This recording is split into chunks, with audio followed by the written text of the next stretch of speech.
Саламатсыздар ма балалар? Бүгінгі өтетін тақырыбымыз тетіктің түрлерін сауыр еті. Оны біз мына 103-ші суреттен көре аламыз. Параллелепипедті, яғни фронталь проекцияларының жазықтығында тетіктің биіктігі мен ұзындығы, яғни 30 және 34 белгіленген. Одан кейін горизонталь проекциялар жазықтығында тетіктің ені мен ұзындығы, яғни 26 және 34 белгіленген, 26 және мына жағы 34.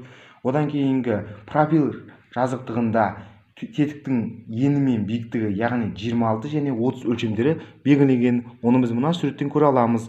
Одан кейінгі енді проекцияларды параллелепипедтің ойықтарын көрсетейік.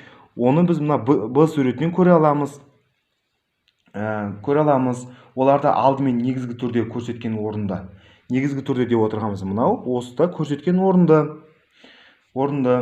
Ол үшін симметрия осінен солға қарай және оңға қарай 12 мм-ден кесінді белгілеу және алдыңғы нүктелер арқылы вертикаль сызықтар жүргізу керек деген. Яғни 12 деп отырғанымыз міне, симметрия деп отырғанымыз мына ортасы, яғни неқа қарай 12, неқа қарай 12, яғни екеуін қосқанда 24 болады.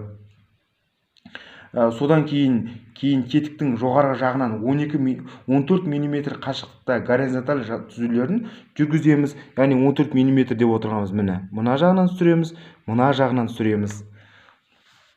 Ең соңында әрі қарай проекциялық байланыс сызықтармен көмегімен вертикаль саңылау және көлбеу тесіктерін орындаймыз. Яғни көлбеу тесіктерін орындаймыз. Мынау тұр, осыларды орындаймыз. Қорытындыда кескіндерді стандарт тағайындаған сызықтармен бастыра жүргізеді. Яғни мынаны айт, осы Б суретінен көре аламыз, оны В суретінен көре аламыз. Міне мына жерде бастыра, мына жерде бастыра, мына жерде бастыра, мына жерде бастыра сызып көрсетілген. Өлшемдерді көрсетеді. Яғни бұл жерде өлшемдерді көрсетілген. Бұл нақты стандарт бойынша ең соңғы